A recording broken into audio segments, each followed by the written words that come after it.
오늘 말씀은 예수님께서 이제 마지막 십자가를 지시기 위해서 고난당하러 예루살렘에 올라가시는 그 여정 속에서 예수님과 함께 따르는 그 무리들과 나눴던 대화의 일부분을 저희가 지금 보고 있습니다. 3명의 사람들과 대화를 나누고 계시는데요. 예수님은 이 대화를 통해서 이 예수 그리스도를 따르는 성도의 길, 제자도가 뭔가라고 하는 것을 가르쳐 주시기를 원하셨습니다. 내용을 보면은 매우 급진적이고 또 단호하기도 하고 그리고 선명한 목표 지점을 주고 있습니다. 제가 목사로서 우리 성도님들을 위해서 늘 기도를 한 주간도 늘 기도하지만 늘 저의 마음을 이렇게 쭉 누르고 있는 건 뭐냐면 우리 성도님들의 삶의 이 환경들이 녹록지 않잖아요. 늘 어려움과 고난, 또 남몰래 또 삼키는 이런 눈물들을 안고 하나님 앞에 기도하면서 한 주간을 이겨내시려고 몸부림을 치시는데 잘 그것이 기도가 응답되지 않거나 또 어려워하시는 모습들을 보면 그게 이제 저에게는 늘 마음을 이렇게 누르는 기도 제목이 됩니다. 그래서 늘 그걸 가지고 제가 기도하는데 이번 주는 기도하면서 좀 제가 이렇게 하나님 앞에 좀 마음의 찔림을 받고 주님께서 이렇게 주신 깨달음이 뭐냐면 제가 늘 그렇게 어렵게 살아가는 성도님들을 생각하고 있다 보니까 저도 모르게 이제 말씀을 늘 이렇게 격려와 위로와 또 이런 것들로 제가 이렇게 준비하게 되는 경향들이 있는 것 같아요. 그래서 하나님이 저에게 마음 찔림을 줬던 게 뭐냐면 너무 말랑말랑한 복음만 이렇게 전하고 있는 거 아니냐. 예. 그렇게 계속 가다가는 이 삶의 자리들을 이렇게 뚫고 나갈 수 있는 저항력은 없다 하면서 하나님께서 제게 마음의 부담을 좀 주셨습니다. 그래서 오늘 이 말씀을 저희가 준비하게 되었는데 오늘 본문의 핵심을 이루는 키워드를 보면은 딱 한 단어로 이렇게 특징일 수 있습니다. 뭐냐면 따른다라는 단어입니다. 57절에도 59절에도 61절에도 동일하게 이 따른다라고 하는 이 말이 나옵니다. 9장 57절 말씀을 한 절만 같이 보겠습니다. 길 가실 때에 어떤 사람이 여짜오되 어디로 가시든지 나는 따르리이다. 아멘. 여기 따른다라고 할 때 이게 헬라어 단어로는 아콜로세오라고 하는 헬라어 단어를 쓰거든요. 근데 이게 어떤 뜻이냐면 같은 길을 간다. 그리고 같은 경로에 있다. 그래서 제자로서 따른다라고 하는 이런 의미를 가진 단어가 바로 이 따른다라는 의미입니다. 우리가 믿음 생활을 하지만 믿음에 대해서 오해하고 있는 경우들이 많습니다. 예수님을 믿는다고 하는 거, 하나님을 믿는다고 하는 거, 어떤 신과 초월적인 존재를 믿고 숭배한다라고 하는 것도 의미가 있겠지만 그것은 이 믿음을 정확하게 설명하는 것은 아닙니다. 이 책 중에 이 카일 아이들먼이라는 목사님이 지은 Not a Fan이라는 책이 있습니다. 제목이 Not a Fan이에요. 팬이 아니다. 우리말로 번역하면 팬인가 제자인가 라고 하는 번역의 이름으로 우리가 제목이 나와 있는 책인데 거기 보면은 이런 내용이 있습니다. 팬과 이 제자를 비교를 하는데 이렇게 말합니다. 제가 읽어보겠습니다. 팬에 대한 가장 기본적인 사전적 정의는 누군가를 열정적으로 좋아하는 사람이다.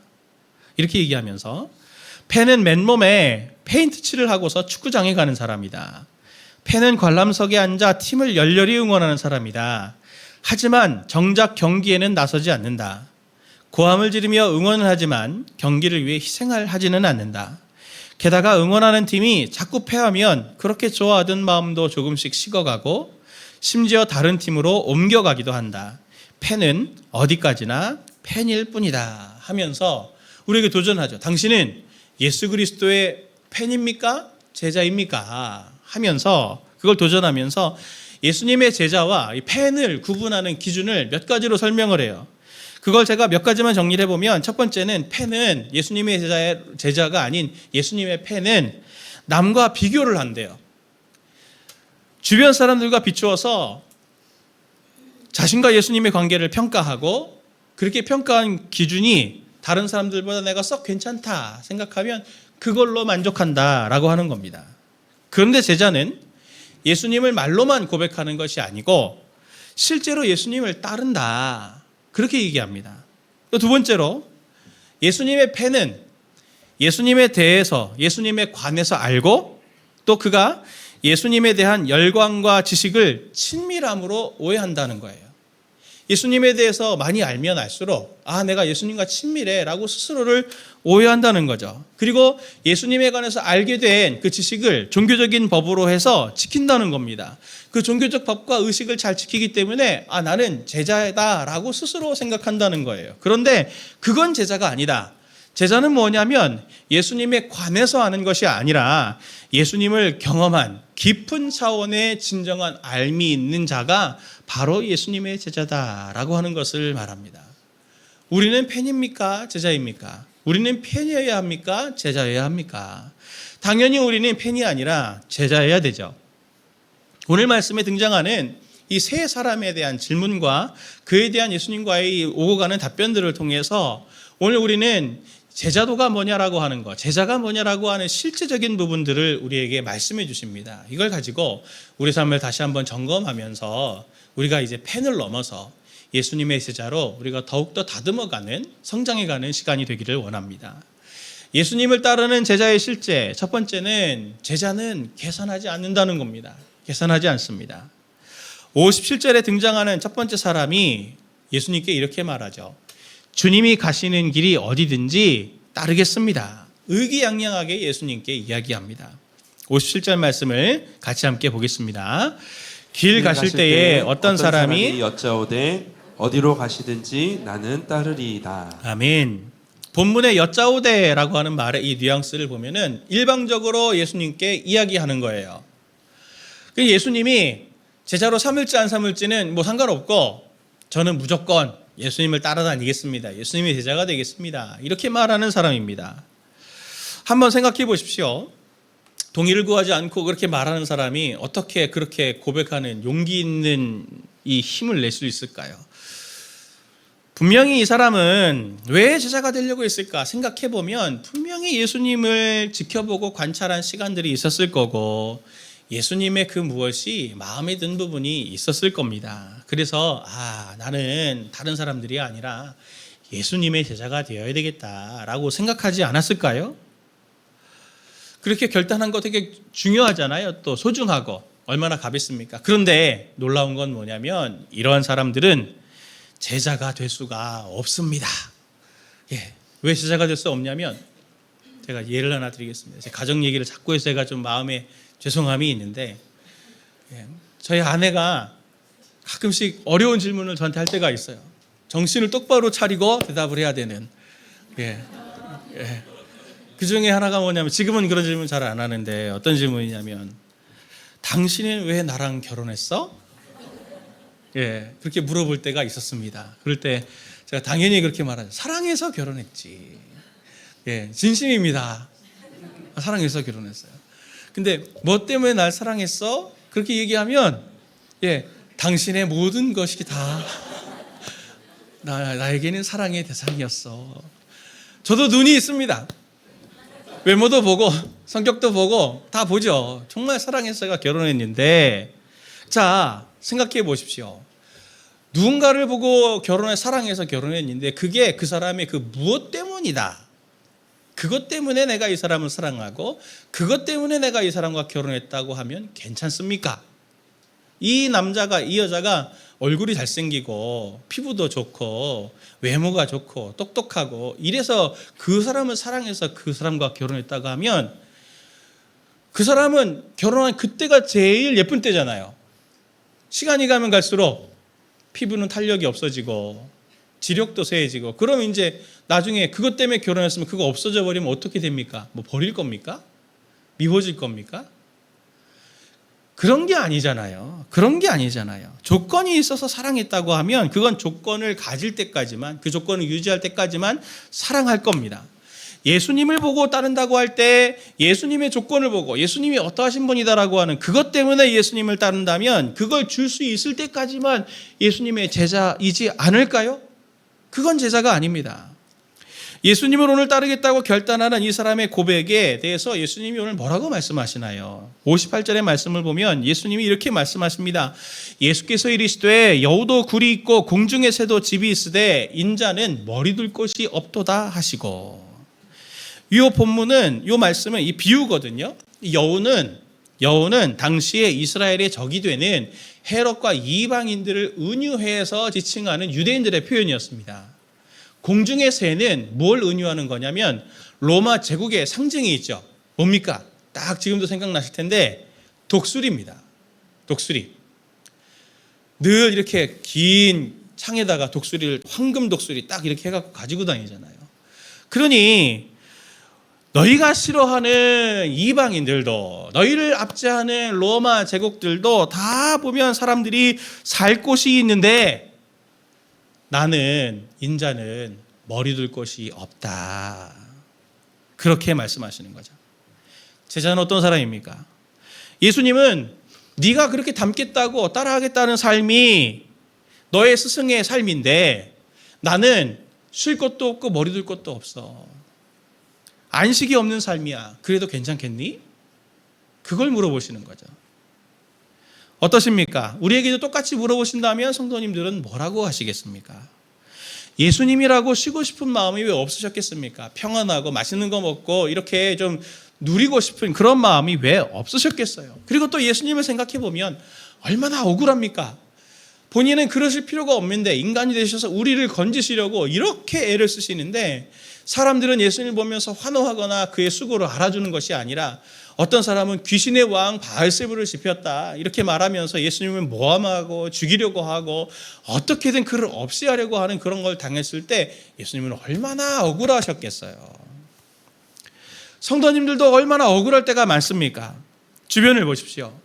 안 믿는 사람들은 저렇게 잘 되고 심지어 악인인 사람은 너무너무 잘 될 뿐만 아니라 고민도 없고 돈도 저렇게 많이 벌고 저렇게 여행도 많이 다니고 맛있는 것도 먹으러 다니고 자식들도 잘 되고 정말 그런데 예수님을 믿겠다고 말하는 나는 그 사람들이 안 해도 되는 고민도 해야 되고 수고도 해야 되고 나는 그런데 하나님 앞에 그렇게 내 삶의 기도의 제목들을 가지고 하나님 앞에 올려드리는데 하나님은 왜 나에게 건강도 안 주시고 내 기도에 응답도 안 되고 내 자식들은 왜 이렇게 내 속을 새기나 그런 억울함들 속상함들 없으셨어요? 성도님들은 아마도 저보다 믿음이 좋으셔서 그러시지 않았으리라 믿습니다만 다들 그런 경험들 있으시잖아요. 세상 사람들이 안 하는 고생과 고민과 수고가 오히려 우리의 삶에 덧대는 걸 보면서 아 정말 주님은 살아계신가 이런 의심들 해보신 적 한 번씩 다 있으시지 않습니까? 오늘 예수님은 지금 자신을 따르겠다라고 말하는 이 사람에게 다짐하는 사람에게 속된 말로 집도 절도 없이 돼도 너 괜찮겠니? 나 따를 수 있겠니? 오늘 그걸 주님이 우리에게 물으시는 거거든요. 예수님이 말씀하시는 제자의 삶은 뭡니까? 예수님이 오늘 왜 이렇게 사시나요? 아버지께서 원하시는 것이기 때문이죠. 주님이 원하시면 내가 그것을 이루고자 내 삶, 내 감정, 내 자존심, 내 의지, 내 유익, 내가 누려야 될 것들 이거 다 접어두고 그걸 계산하지 않고 주인의 명령 앞에 온전히 모든 것을 쏟아붓는 온전한 순종의 모습을 보이는 것이 바로 제자의 모습입니다. 예수님은 무엇 때문에 지금 머리둘 곳 없는 삶을 살고 있습니까? 예수님이 그렇게 머리둘 곳 없이 쉴 여유도 없이 바쁘게 살아가는 것은 딱 하나의 이유 때문이죠. 내가 사랑하는 아버지께서 원하시는 뜻이기 때문에 아버지를 사랑하시는 그것 때문입니다. 하나님의 뜻을 온전히 이루시기 위해서 그는 모든 권리를 포기한 거예요. 누릴 권리, 쉴 권리, 소유할 권리 계산하지 않고 그것을 포기했던 겁니다. 제자는 계산하면 할수록 제자가 될 수 없습니다. 계산에서는 끝까지 제자로 남아있을 수가 없어요. 오늘 성도님들 한 주간의 삶을 한번 뒤돌아보십시오. 요즘 내가 하나님 앞에서 무엇인가를 계산하고 있다면, 주판을 튕기고 있다면 그것은 내가 지금 하나님의 은혜에서 너무 멀리 와 있는 것은 아닌가라고 하는 것을 증명하는 겁니다. 점검해 보셔야 돼요.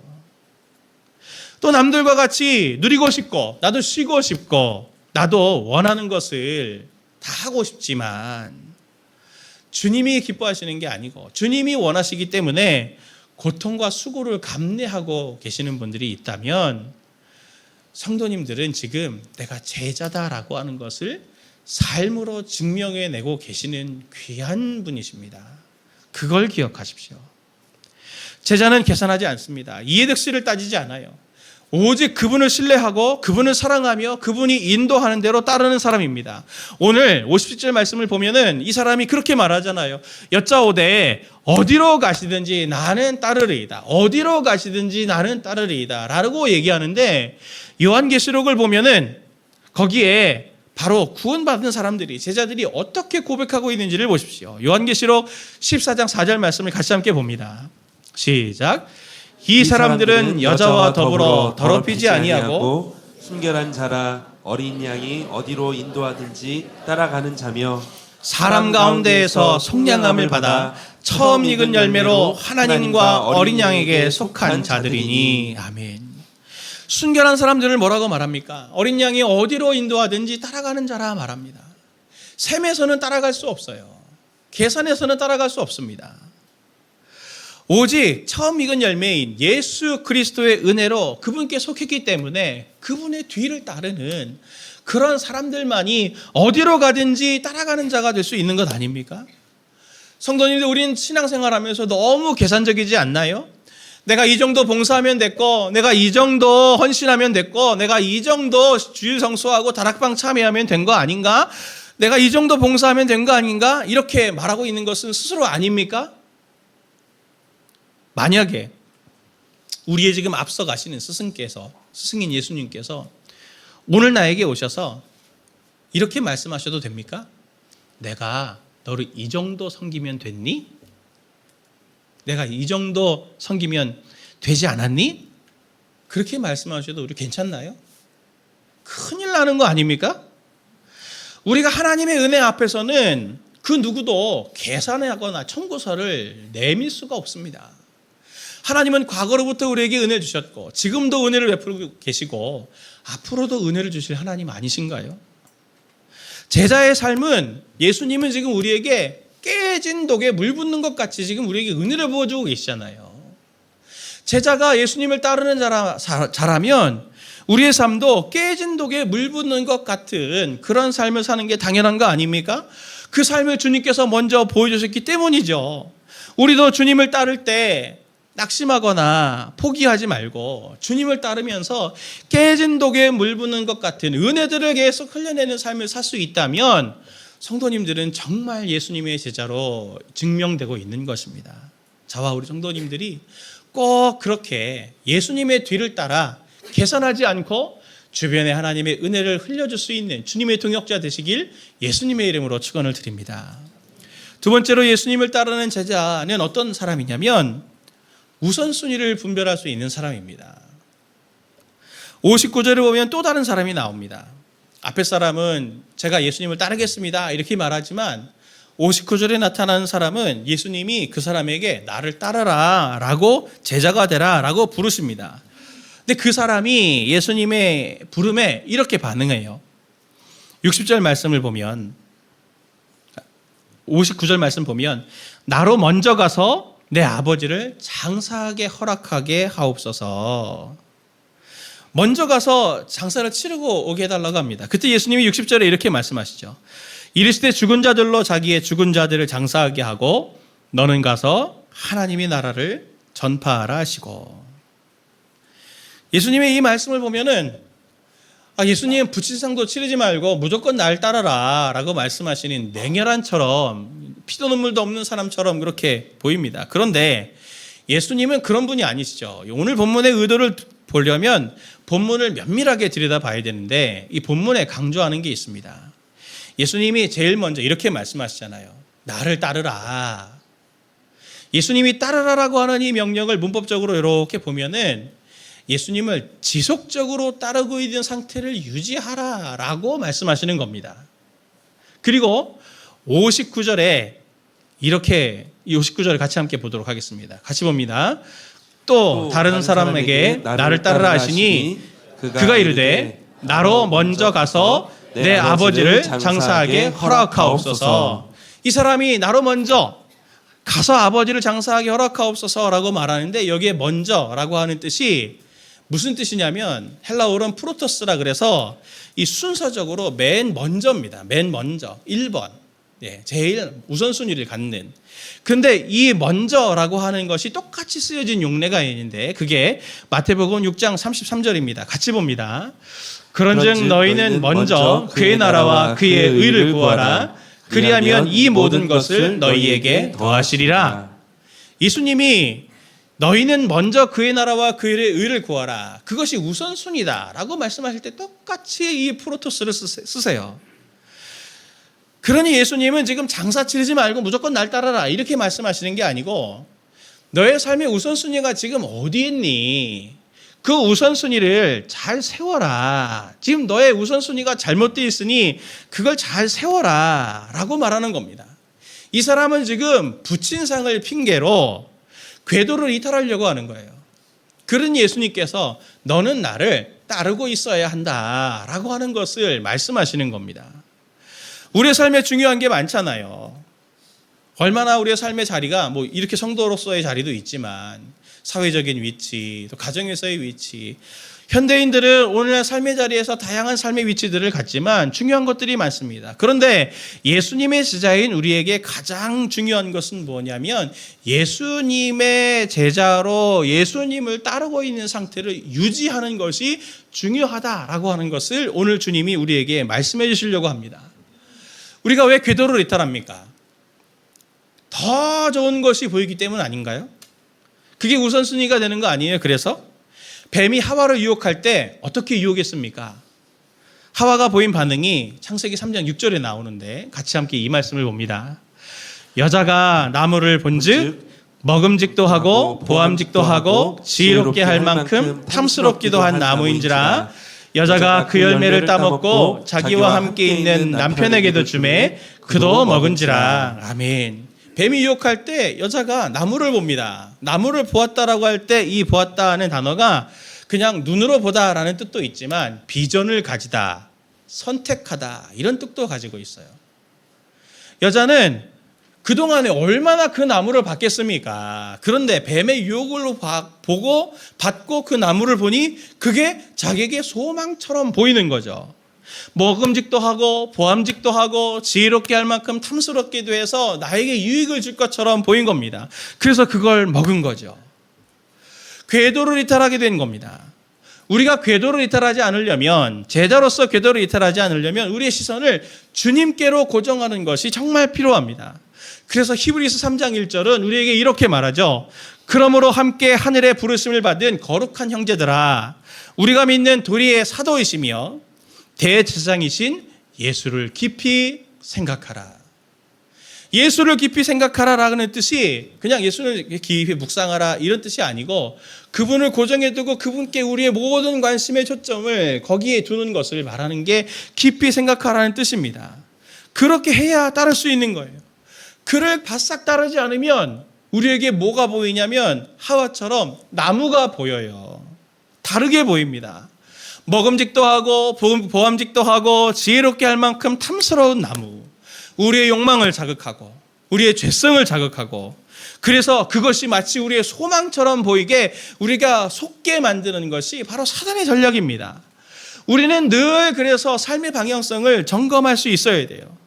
현대사회 속에서 다양한 삶의 역할들을 성도님들 가지고 있지만 그 다양한 삶의 상황들 속에서 꼭 놓치지 마셔야 될 우선순위는 바로 제자입니다.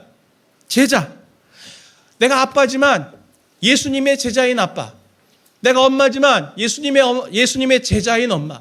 내가 사장님이지만 대표지만 예수님의 제자인 대표. 예수님의 제자인 직장인. 예수님의 제자인 그 무엇이 되는 것이 바로 우리의 우선순위가 되는 거예요. 우리는 제자인 것이 우리의 제1번의 우선순위, 정체성이 되어야 합니다. 우리는 제자였고 우리는 제자이고 그리고 제자여야 합니다. 호랑이는 죽어서 가죽을 남기지만 사람은 죽어서 뭘 남깁니까? 다 아시죠?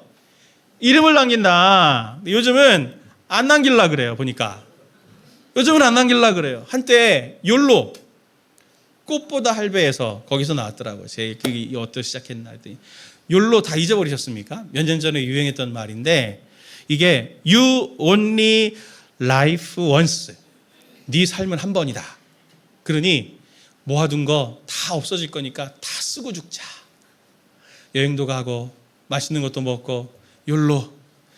더 고전적으로는 노래도 있죠. 캐세라 세라. 될 대로 해라. 인생은 될 대로 해라. 그냥 되는 대로 사는 거다. 삶은 누리는 거다. 예, 그런 건데 세상은 인생을 한 번뿐이니 충분히 즐겨라. 그러면서 요즘에는 욜로 말은 안 하지만 요즘은 워라밸 얘기 많이 하잖아요. 워크 앤 라이프 밸런스.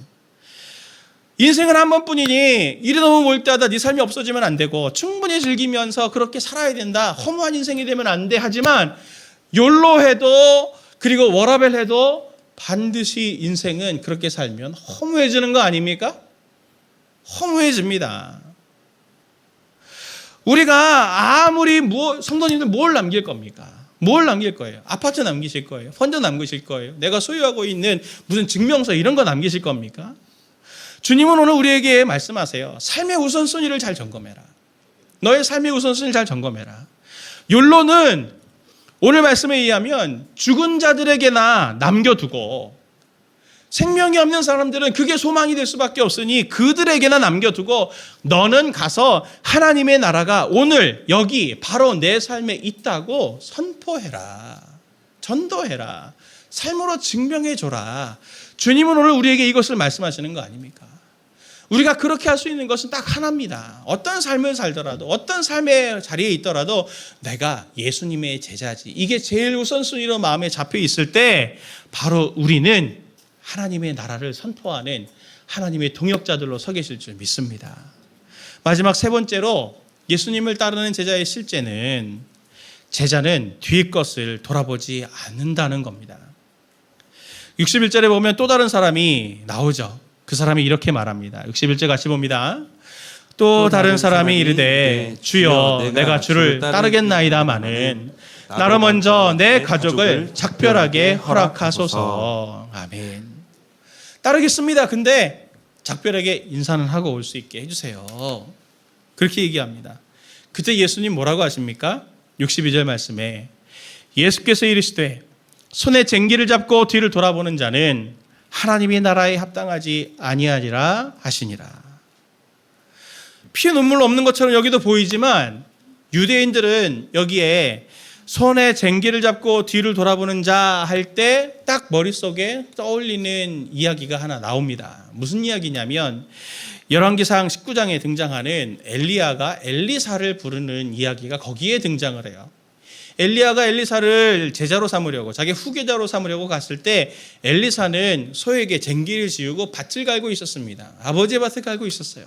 근데 엘리야가 나를 따르라고 제자로 부르죠.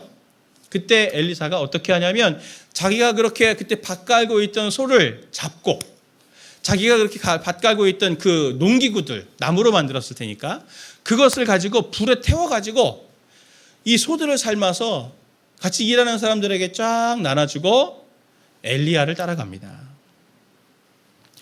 엘리사가 자신의 소를 잡고 농기구를 다 불살라서 뒤를 다 정리를 하고 따르는 그 모습은 예수님의 제자의 모습에도 보입니다. 마태복음 4장 16절에서 22절도 나오는데 같이 함께 이 말씀을 볼까요?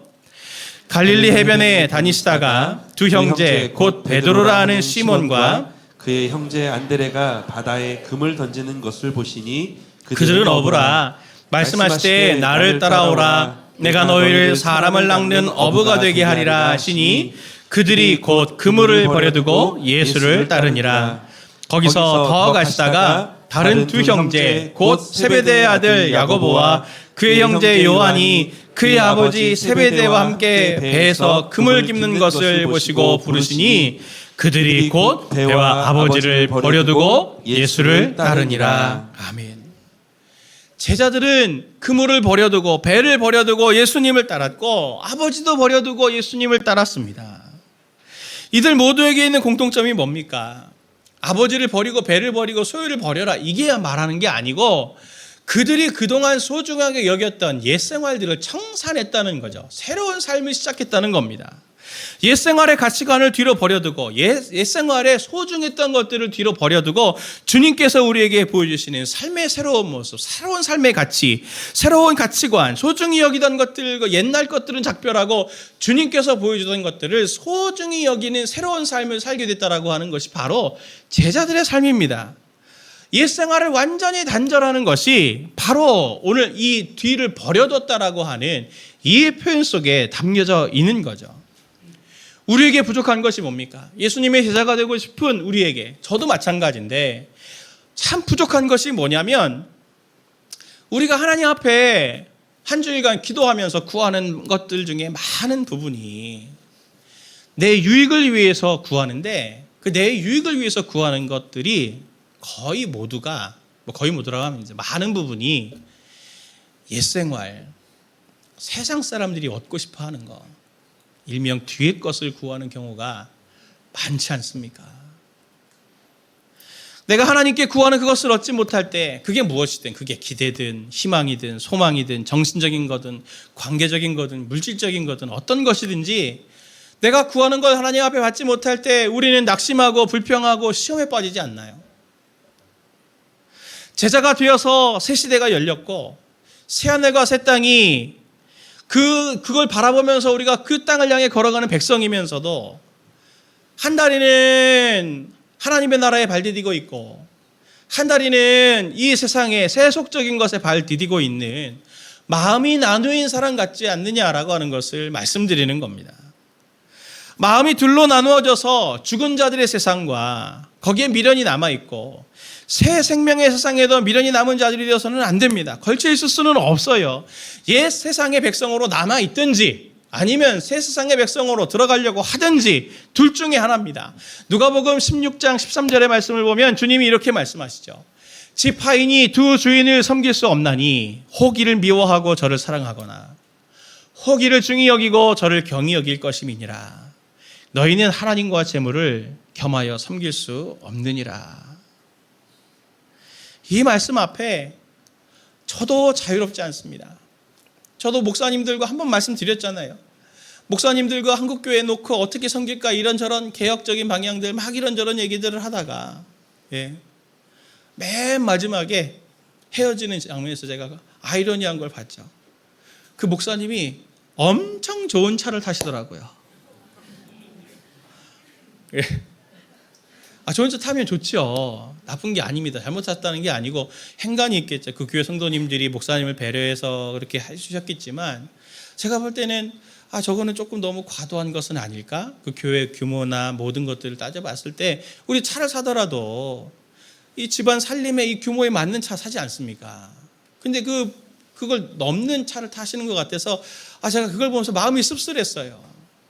어떤 부분에는 참 그런 걸 추구하고 있지만 어떤 부분에는 여전히 세상적인 것들을 추구하고 있는 목사들의 모습, 저에게도 그런 모습들이 있어서 제가 스스로도 보면서 정말 하나님 앞에 기도하게 됐습니다. 우리는 두 세상을 디디고 있는 사람들이지만 점점점 옛생활에서 새생활로 넘어가려고 해야 됩니다. 넘어가려고 몸부림치려고 해야 돼요.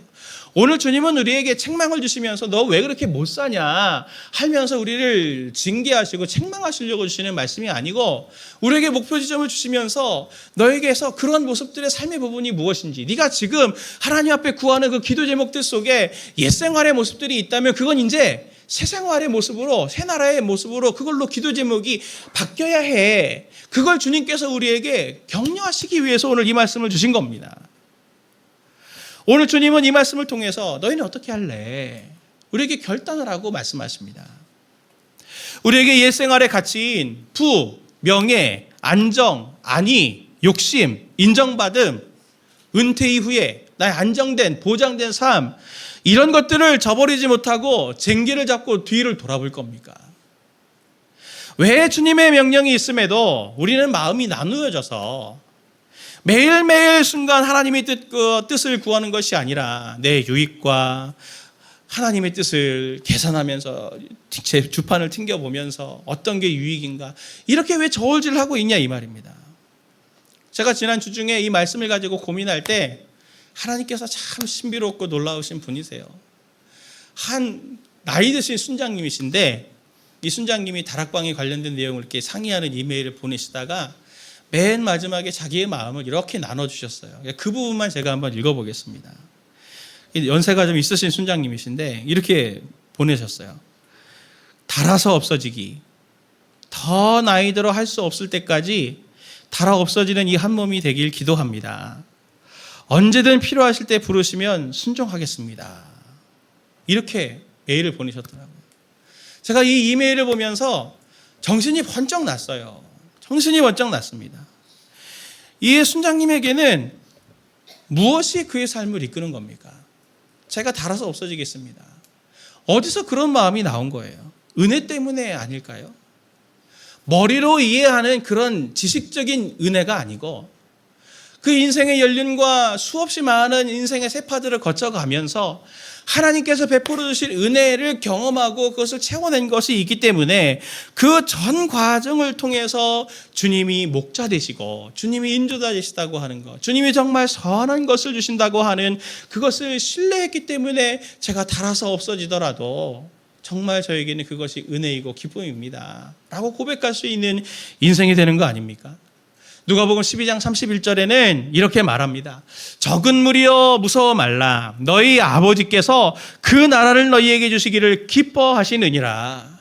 주님은 우리의 두려움을 아세요. 주님을 따르면서 희생할 때 내가 희생만 하다가 이용만 당하다가 내 인생이 끝나는 건 아닐까. 내가 잘못되는 것은 아닐까. 불행해지는 것은 아닐까. 이걸 두려워하는 이 마음을 아세요. 그래서 우리에게 무서워하지 말아라 말씀하시고 아버지께서는 너희에게 그 나라를 주시기를 기뻐하신다라고 말씀하십니다. 주님은 정말 성도님들에게, 저와 성도님들에게 은혜 주시기를 원하십니다. 주님이 인도하시는 길은 우리를 위한 길입니다. 하나님을 위한 길이 아니고 우리를 위한 길이에요. 하나님이 우리에게 무엇을 말씀하시든지 새로운 세상으로 들어갈 길이기에 우리로 제자가 되라고 하고 순종하라고 말씀하시는 겁니다.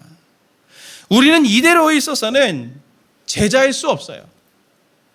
제가 한 장로님을 압니다. 이 장로님이 저희가 그 얘기를 들었을 때 굉장히 충격을 받았어요. 이 장로님이 저한테 뭐라고 그러셨냐면 웃으시면서 저한테 이렇게 얘기하셨어요. 목사님, 주님이 저에게 지옥 가라 하시면 전 지옥을 가겠습니다. 거기에 구원할 영혼들이 있나 보지요. 그 장로님의 그 고백이 그냥 나온 고백이겠습니까? 우리가 그냥 이렇게 살아서는 제자가 될 수 없습니다.